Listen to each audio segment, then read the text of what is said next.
সবাইকে ফিয়াদা টকারে আরো একবার স্বাগত। আমাদের জীবনে পরিবার অনেক বড় একটা বিষয়। পরিবারে একে অপরের সাথে আমরা যে সম্পর্কগুলোতে সম্পর্কিত, বাবা মা, ভাই বোন, স্বামী স্ত্রী, এই যে পারস্পরিক সম্পর্কগুলো, এটা অনেক বেশি গুরুত্ব বহন করে আমাদের জীবনে। এই সম্পর্কগুলো কখনো হয় মধুর, কখনো হয় তিক্ত।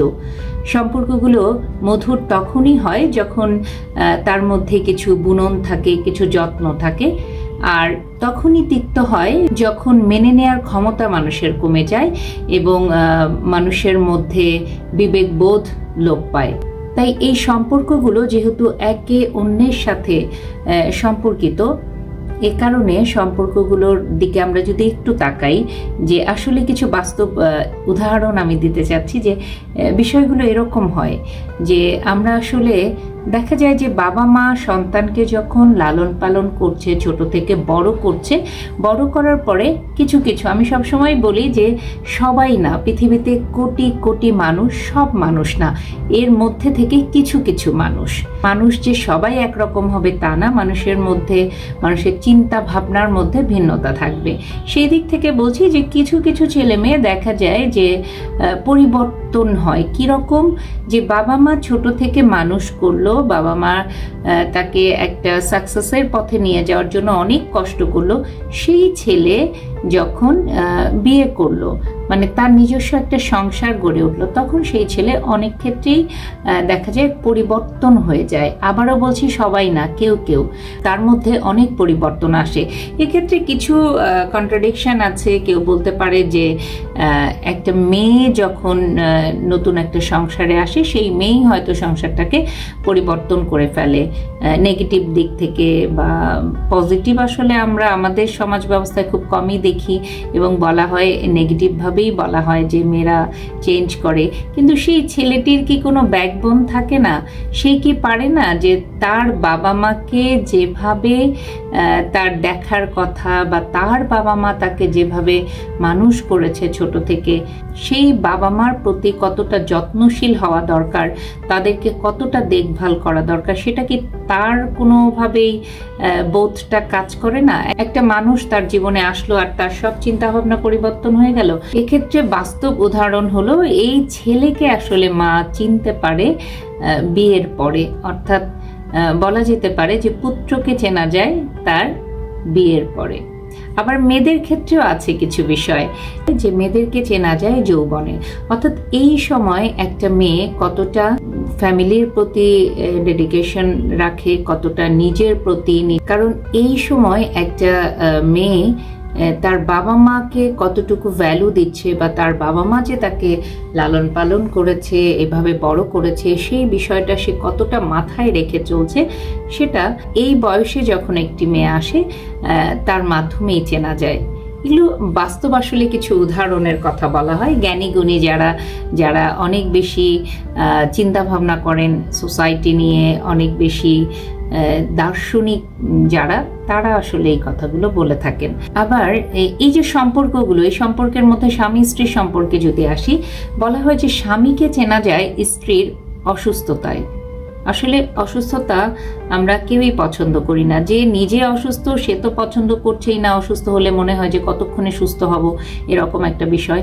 কিন্তু আবার যে মানুষটার পাশে সুস্থ মানুষগুলো থাকছে, তারাও অনেক সময় দেখা যায়, বিশেষ করে ওয়াইফ যখন অসুস্থ হচ্ছে, হাজব্যান্ড আসলে ওইভাবে তার অসুস্থতাকে মেনে নিতে পারে না। এবং সবাই না, আবারও বলছি সবাই না, কেউ কেউ। আবার এমনও এক্সাম্পল আছে যে অনেক হাজব্যান্ড আছে এতটাই কেয়ারিং যে তার স্ত্রী যখন অসুস্থ হচ্ছে তখন তিনি তার নাওয়া খাওয়া ভুলেই হয়তো সেবা করছেন, এরকমও আছে। আসলে সব জায়গায় দুটা দিক থাকবে, মুদ্রার এপিট ওপিট এটা থাকবেই। তো বলা হচ্ছে যে বাস্তব কিছু উদাহরণ, স্ত্রী অসুস্থ হলে অনেক হাজব্যান্ডই আছেন যে সেটা মেনে নিতে পারেন না, আবার তখনই কিন্তু ওই হাজব্যান্ডকে চেনা যায়। এগুলো হচ্ছে কিছু রিয়েল এক্সাম্পলের মধ্যে দিয়ে যে সম্পর্কগুলো চেনা যায় সেই বিষয়টা। আবার অনেক সময় বলা হয় যে স্ত্রীকে চিনতে পারবে হাজব্যান্ড তখনই যখন, যে একজন হাজব্যান্ড তিনি তার ওয়াইফকে তখনই চিনতে পারবেন যখন তিনি একেবারেই দারিদ্রতার মধ্যে বসবাস করবেন, তার হাতে টাকা পয়সা থাকবে না, তাকে দারিদ্রতা ঘিরে ধরবে, সেই সময় হাজবেন্ড স্ত্রীকে চিনতে পারবেন যে তখন স্ত্রী কতটা তাকে সাপোর্ট দিতে পারে মানসিকভাবে। সাপোর্ট বলতে তো স্ত্রী নিশ্চয়ই তখন শুধু ফিনান্সিয়ালি না, মানে সব স্ত্রী তো আর হয়তো জব করেন না, অনেকেই আছেন হাউস ওয়াইফ, কিন্তু মেন্টালি কতটা সাপোর্ট দিতে পারবেন সেই বিষয়টা আসলে মনে হয় যে একজন হাজবেন্ড এই সময়টাতে একজন স্ত্রীকে চিনতে পারেন। আবার আরেকটা বড় বিষয় হচ্ছে এই ফ্যামিলি লাইফের মধ্যেও আমাদের এর বাইরে একটা সম্পর্ক আছে যে বন্ধু, ফ্রেন্ড। এই বন্ধুকে চেনা যায় কখন জানেন? যখন আমরা বিপদে পড়ি, আমরা যখন অনেক বেশি সমস্যায় ভুগছি, অনেক বেশি বিপদে পড়ছি, তখন সেই বন্ধু আপনার পাশে থাকছে কিনা তার মধ্যে থেকে আপনি সেই বন্ধুকে চিনে নিতে পারবেন। এগুলো হচ্ছে মানুষ চেনার একটা ওয়ে বা পথ।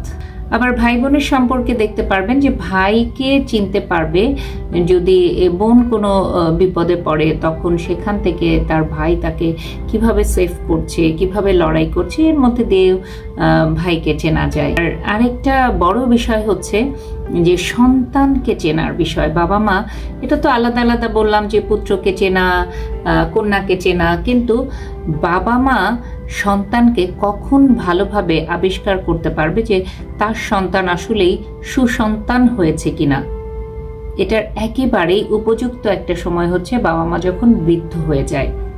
এই বয়সে তারা সন্তানের অনেক সাপোর্ট চায়, সন্তানকে পাশে চায়। সেই সময় সন্তান যদি তাদেরকে দেখভাল করে, তাদের পাশে থাকে, তাহলে অবশ্যই তারা সুসন্তান। কিন্তু যে সন্তান নামের কিছু, এখানে আসলে ওয়ার্ডটা আমি বলেই ফেলবো, যে অমানুষ বা কুলাঙ্গার যারা আছে, যারা বাবা মা বৃদ্ধ হলে একেবারেই তাদের দেখাশোনা করে না, তাদেরকে পারলে বৃদ্ধাশ্রমে রেখে আসে, সেই সন্তানগুলোকে চেনা যায় এই বৃদ্ধ বয়সে। তো এগুলো হচ্ছে বাস্তব কিছু উদাহরণ। এর মধ্যে থেকে মানুষকে চেনা, বন্ধুকে চেনা, সন্তানকে চেনা, এই বিষয়গুলো আসলে বোঝা যায়। আমরা হয়তো আমাদের জীবনে সবকিছু একেবারেই বাস্তবিক বা প্র্যাকটিক্যালি সবকিছু শিখছি বা দেখছি, বুঝছি, তা না। আপনার নিজের জীবনের অভিজ্ঞতা ছাড়াও আপনি আপনার আশেপাশের, চারপাশের অভিজ্ঞতাগুলো থেকেও এই বিষয়গুলো দেখতে পারেন। এই উদাহরণগুলো দেখবেন মিলে যায়, আর মিলে যায় বলেই জ্ঞানী ব্যক্তিরা হয়তো এই বিষয়গুলো নিয়ে কথা বলে থাকেন, এই উদাহরণগুলো টেনে থাকেন। আর আমরা যদি সবাই এই বিষয়গুলো সম্পর্কে আগেই একটু ভেবে রাখি, আগেই কিছুটা সজাগ হই, তাহলে দেখা যাবে এই সম্পর্কগুলো থেকে যে ধাক্কাটা আমরা খাওয়ার কথা, যে কষ্টটা আমরা পাওয়ার কথা, সেটা হয়তো কিছুটা হলেও কম হবে। তবে সত্যি একটা বিষয়, সম্পর্কগুলোর যত্ন করতে হয়, সম্পর্কগুলো বুনতে জানতে হয়।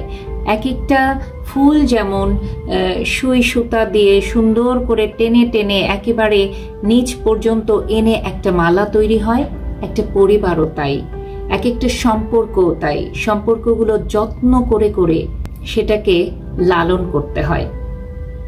যে কোনো কিছু সুন্দরভাবে লালন করলে তার মধ্যে কোনো খাত থাকে না, তার মধ্যে কোনো সমস্যা তৈরি হয় না। তাই সম্পর্ক ভালো করতে হলে এবং কোনো সম্পর্ক থেকেই ধাক্কা খেতে না চাইলে তার যত্ন করতে শিখতে হবে। ভালো থাকবেন সবাই। আবার নতুন কোনো বিষয় নিয়ে খুব দ্রুত ফিরে আসবো। চোখ রাখবেন ফিয়াদা টকারে।